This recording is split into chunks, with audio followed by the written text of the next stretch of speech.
One of my greatest pride as a citizen of Brevard was getting to know a man by the name of Arcadio Santiago.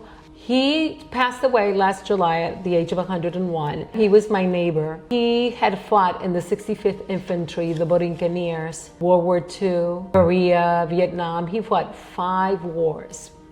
And as a part of the Borinqueniers, 65th Infantry, he was pulled from Puerto Rico, working in the fields with his family. He was a young boy. Him and 4 other brothers all sent to war. He was drafted. He always used to tell me his stories, his war stories, and some of them were about his faith and about how he thought about his mother and, you know, like he needed to get back to her. When he would tell me his stories, wow, they just open up my mind and my heart. Sacrifices that people do. And my brother had been in the army, but he never had to fight a war. His son, my nephew, did fight wars, went through so much in Kuwait and in Afghanistan and Iraq. And I know that you're a veteran. And I have so much appreciation for veterans and the sacrifices not only that you make, but your family makes while you're doing that. Yeah. How does that impact you as someone who has been out there? I don't like talking about being a veteran all that often. I'll tell you why I decided to serve. I joined the Army in 2008. I signed up in 2007, joined the Army in 2008.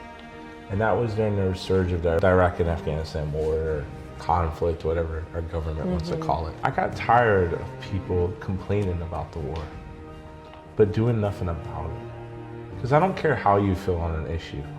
Those are Americans that were over there, you know, giving their lives. And then you talked about families, you know, and I'll give a huge shout out to my wife, Megan. My second son was born when I was deployed. I was home on R&R. I got to hold him for about 2 weeks. It was amazing. But she had a 9-month-old when I left. And then when I came back, my 9-month-old was walking and talking and running.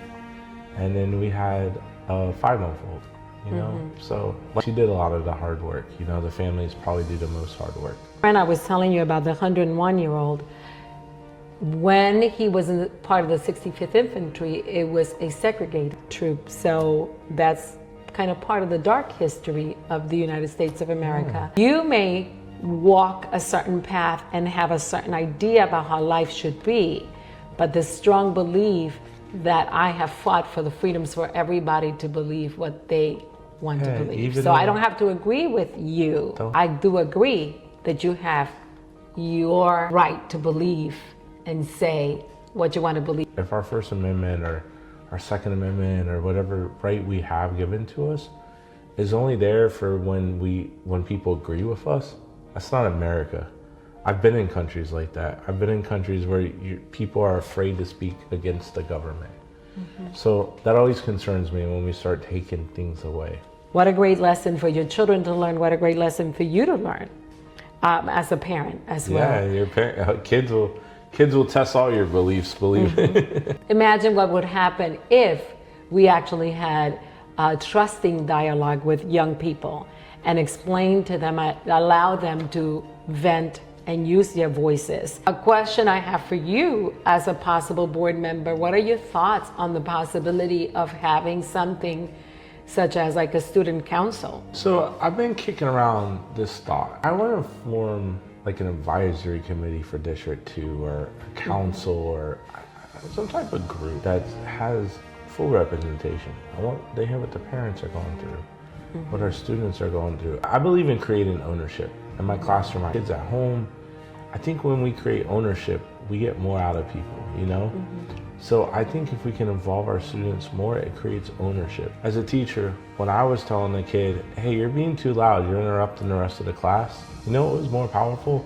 When the kid sitting next to him was saying, hey, Mr. Savage is trying to teach right now. We're all trying to learn. Can you help us out? Have those group expectations. And I know as adults, we go in these meetings and they want to set these norms. But in the classroom, it was really important to have students buying in and enforcing that and bringing up what's concerning to them. Will I always agree with them? No. What I learned one time from a survey, they would survey our students every year. And some people would get concerned about that because they're like, oh, what is Johnny gonna say about me, you know?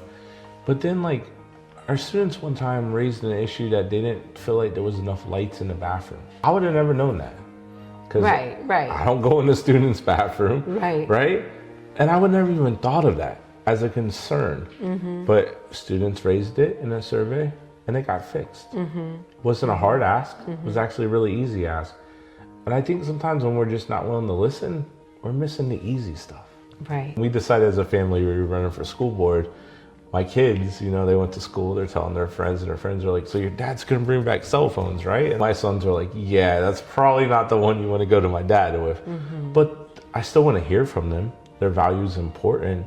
And maybe our students will bring up issues that we haven't thought of yet. Because I think sometimes the board sits in this like ivory tower and we make decisions and we don't realize how they trickle down. Sometimes even good decisions can trickle down badly. Because communication is key. You talked about having been a teacher at Cape View, and Cape View was recently closed.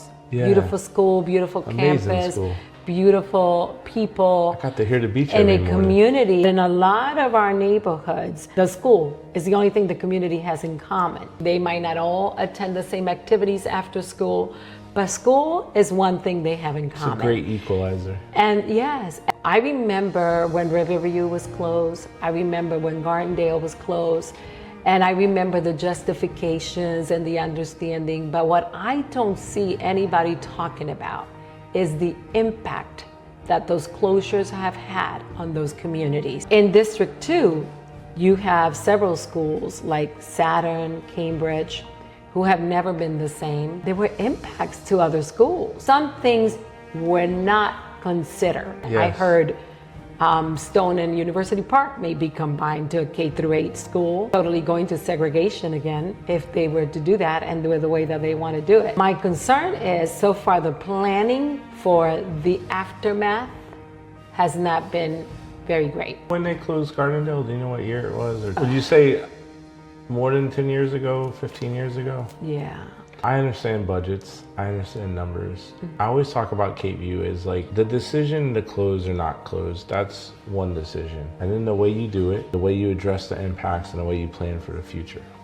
Thank you. I'm not gonna run for school board and say my goal to tell you no school ever closed. I don't know what 4 years look from now. And I'm a realist. I believe in just being honest with people. Talk about the impact of Cape View closing. So I taught at Cape View. I loved it. It's a special school. My wife currently works at Cape View Elementary. I don't even know if you know that. She's an instructional assistant in the media center. Both my kids went to Cape View. My 4-year-old, my wife was hoping that he would go to Cape View as well. Impact is those students now. A lot of them are students that help their siblings get to school every day. Now they're gonna have to get on a bus and they're gonna have to go 7 or 8 miles to Cocoa Beach, you know, to Roosevelt Elementary. Or for some of them, the school that's the closest elementary school to them is actually Merritt Island. That's gonna be an impact. And if you're helping get your 2 sisters ready for school in the morning and you're 3 minutes late and the school's down the street, guess what? You got to school a little late. Now if you're 3 minutes late and you missed the bus, guess what happened? You didn't get to school at all that day. And I think I'd rather have the kid a few minutes late than not at all, right? Get to school, we're gonna figure out the rest. So I think that's the impact. And then what happens with Cape View after it's closed? My biggest concern is how we make sure that we don't need to close 20 schools or 30 schools or 40 schools. Because 15 years from now, right now, you know, I'll be honest, I used to live in Cape Canaveral. We wanted to buy a house and it was way too expensive for my salary. So we moved to Merritt Island. And I think a lot of families are making that decision. But 10 years from now, we don't know the decisions families will make. So I'm very hesitant to make knee-jerk reactions. I'm very hesitant to make reactions that are going to drastically impact students that need the help the most. There are times that we could do a better job of being especially if students are going to be displaced and going to different schools, of welcoming those families and figuring out, building that new community, but also training the teachers on the changes, because you might be getting 100 to 150 children that are totally different than the children that you have been serving. Appreciate your honesty, because I know you didn't tell me. We're not going to not be closing schools because you don't know, you can't predict that. I can't make that promise. So it's just the same. Some other people have and not kept it, but I'm not going to make a promise.